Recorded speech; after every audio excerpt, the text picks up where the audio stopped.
بسم اللہ الرحمن الرحیم۔ شروع کرتا ہوں اللہ کے نام سے جو بڑا مہربان نہایت رحم والا ہے۔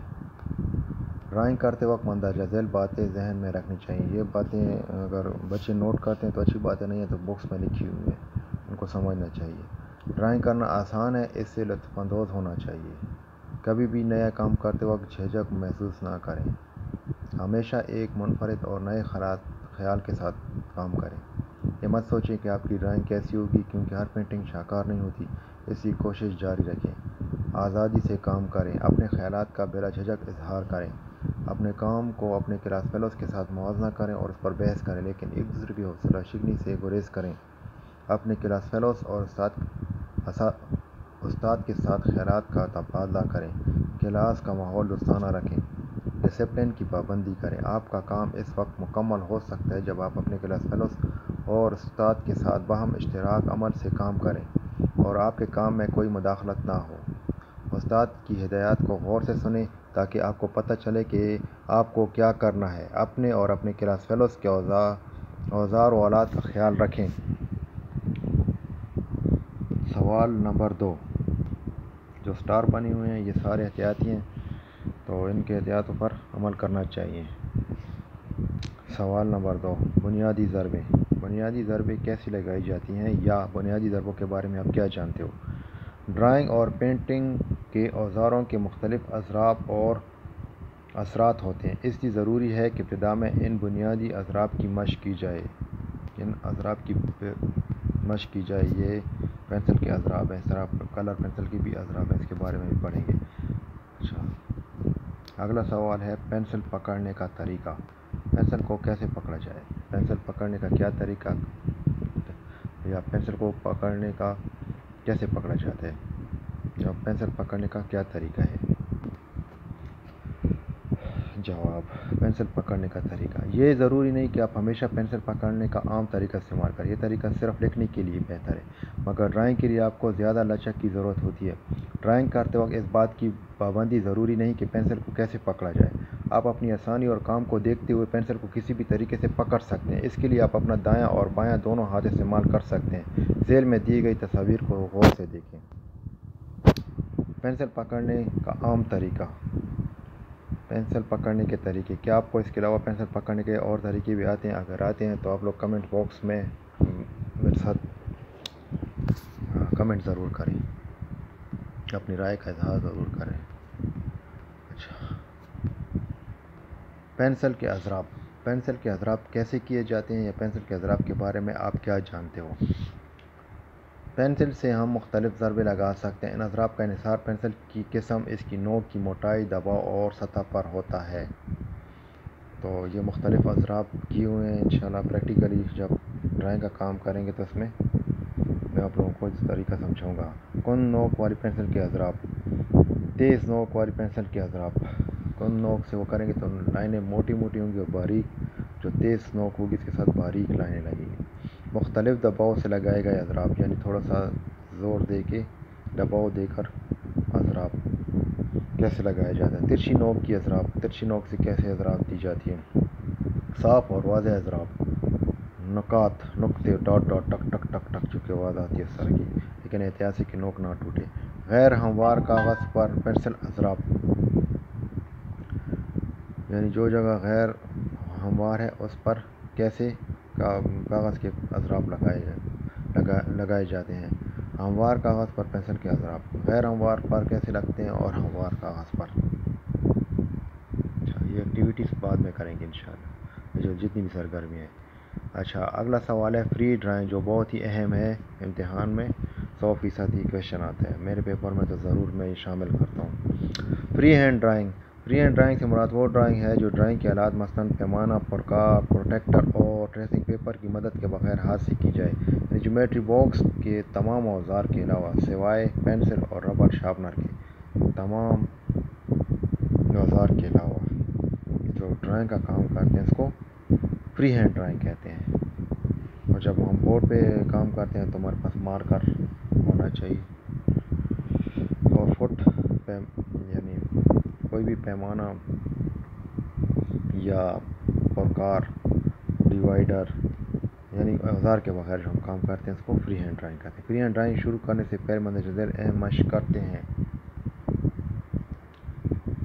تو کچھ لکیریں باقاعدہ اور بے قاعدہ لگائی گئی ہے، انشاءاللہ جب ڈرائنگ کریں گے تو پھر اس کے اوپر ویڈیو بناؤں گا انشاءاللہ۔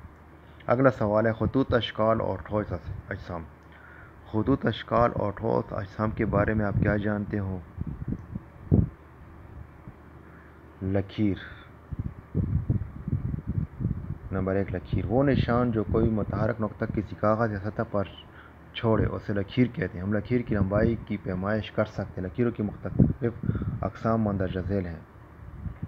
بہت ہی اہم لکیریں ہیں: ترچھی لکیر، خمدار، سیدھی، عمودی، افقی، متوازی، غیر متوازی، قطع کرنے والے۔ ان تمام کا استعمال ڈرائنگ میں کیا جاتا ہے، جیسے کہ اشکال میں آپ لوگ دیکھ رہے ہو کہ عمودی شکل جو دیوار اوپر اٹھی ہوئی ہے، اور افقی جو اوپر چھت، اور یہ جو نیچے والا حصہ دروازہ اور دیوار کے نیچے والا جو حصہ اس کو افقی، یہ سیدھی لکیر بھی کہتے ہیں اور افقی بھی کہتے ہیں۔ اور جو دروازے والی لکیر ہے یہ عمودی ہے، اور جو دیوار ہے اس کو بھی عمودی لکیر کہتے ہیں۔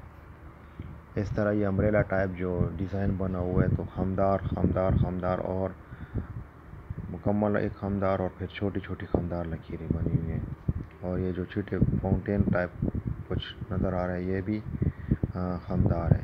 یہ گھوڑا گاڑی جو جا رہی ہے ٹانگا وغیرہ، تو اس میں جو لائنیں ہیں تو یہ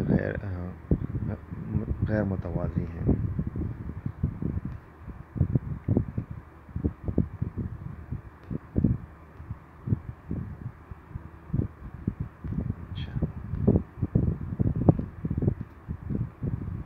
ابھی خمدار لکیروں کی 2 اقسام ہیں، نمبر 1 باقاعدہ اور ایک بے قاعدہ۔ باقاعدہ خمدار لکیر اور بے قاعدہ، یہ بھی انشاءاللہ جب ڈرائنگ کریں گے تو آپ لوگوں کو سمجھ آ جائے گی۔ لکیر کی خصوصیات کے بارے میں آپ کیا جانتے ہو؟ ڈرائنگ میں لکیر کی کئی خاصیتیں ہیں، مثلا موٹی، گہری، ہلکی، رنگ، رفتار اور سمت وغیرہ۔ بیضوی شکل کھینچنا۔ بیضوی شکل کیسے کھینچا جاتا ہے؟ تو اکثر میں اس کی لکھائی کے لیے کام نہیں دیتا، صرف اشکال بیضوی شکل کی مدد سے کوئی 2 اشکال بنائیں۔ اگر آپ نے کبھی کسی برتن کی تصویر بنانے کی کوشش کی تو آپ نے نوٹ کیا ہوگا کہ اس کے کنارے بنانا سب سے مشکل مرحلہ ہوتا ہے، کیونکہ یہ بیضوی ہوتے ہیں۔ ذیل میں اس کا آسان طریقہ بتایا گیا ہے۔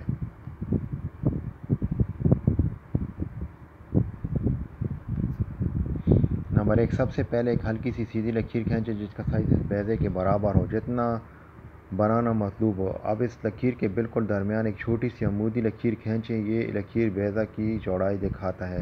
اب افقی لکیر کے اوپر اور نیچے 2 ایسی خمدار لکیریں کھینچیں جن کے سرے افقی لکیر کے سروں سے ملتے ہوں۔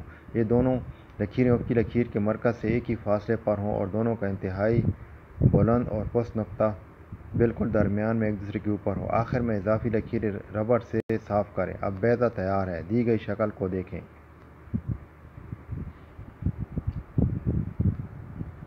بیضہ بنانے کے لیے جو شارٹ کٹ طریقہ سمجھایا گیا ہے۔ بیضوی اشکال بنانے کی مشق کریں۔ بار بار مشق کرنے سے آپ اس قابل ہو جائیں گے کہ آپ کسی بھی برتن کی تصویر آسانی کے ساتھ بنا سکیں گے۔ آئیے گلاس سے شروع کرتے ہیں۔ یہ بھی انشاءاللہ جب ڈرائنگ کا کام کریں گے تو آپ لوگوں کو سمجھ آ جائے گی۔ جس طرح یہ بیضوی شکل سے گلاس بنایا گیا ہے، کپ بنایا گیا ہے، پیالہ وغیرہ، تو یہ مشق کرنے سے بندہ مہارت حاصل آ جاتی ہے۔ اچھا، مختلف اشکال کون کون سی ہیں؟ میں نے اس کا شارٹ کتاب کے علاوہ جواب میں سے لکھے۔ بنیادی اشکال 4 ہیں: مربع، مستطیل، تکون اور دائرہ۔ پھر ان کی شکل۔ اگر آپ کتابی لکھنا چاہتے ہیں تو کسی ہموار سطح مثلا کاغذ پر پنسل وغیرہ کی مدد سے کسی چیز کا مکمل خاکہ شکل کہلاتا ہے۔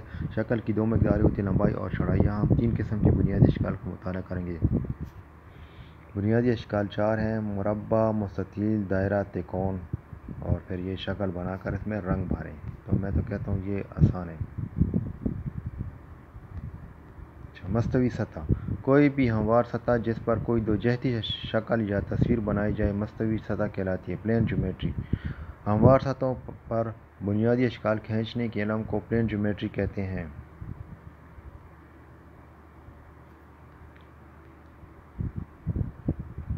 کو چھوڑ دیں، یہ بہت ہی اہم ہے۔ ٹھوس اجسام۔ ٹھوس اجسام کے بارے میں آپ کیا جانتے ہو، یا ٹھوس اجسام کیا چیز ہے؟ ٹھوس اجسام کے بارے میں آپ کیا جانتے ہو، یہ ذرا بہتر رہے گا۔ ایسے اجسام جن کی لمبائی، چوڑائی اور اونچائی ہو ٹھوس اشیاء کہلاتی ہیں۔ ایسے اجسام کو سہجتی 3 ڈائمینشنل 3D یعنی جس کو شارٹ فارم میں 3D کہتے ہیں، 3 ڈائمینشنل اجسام بھی کہتے ہیں۔ ان کے برعکس دو اشکال جن کی صرف لمبائی اور چوڑائی ہو دو جہتی 2 ڈائمینشنل اجسام کہلاتے ہیں۔ مندرجہ ذیل دو جہتی 2D اشکال اور سہجتی اجسام کا مشاہدہ کریں۔ 3D اجسام، 2D اشکال۔ تو یہ جب ڈرائنگ کا کام کریں گے تو پھر انشاءاللہ سارا سمجھا دوں گا۔ اچھا نوٹ: ٹھوس اجسام اصل میں مختلف اشکال اور سطحوں کے ملاپ سے بنتے ہیں۔ سالڈ جیومیٹری کے بارے میں آپ کیا جانتے ہو؟ جیومیٹری کی وہ شاخ جس کا تعلق ٹھوس اجسام کی بناوٹ اور مطالعے سے ہو سالڈ جیومیٹری کہلاتی ہے۔ تو اس طرح ہمارا پہلا یونٹ ختم ہو گیا۔ شکریہ سر، کل انشاءاللہ یونٹ نمبر 2 اس کی ویڈیو بناؤں گا انشاءاللہ، زندگی رہی۔ شکریہ، اللہ حافظ۔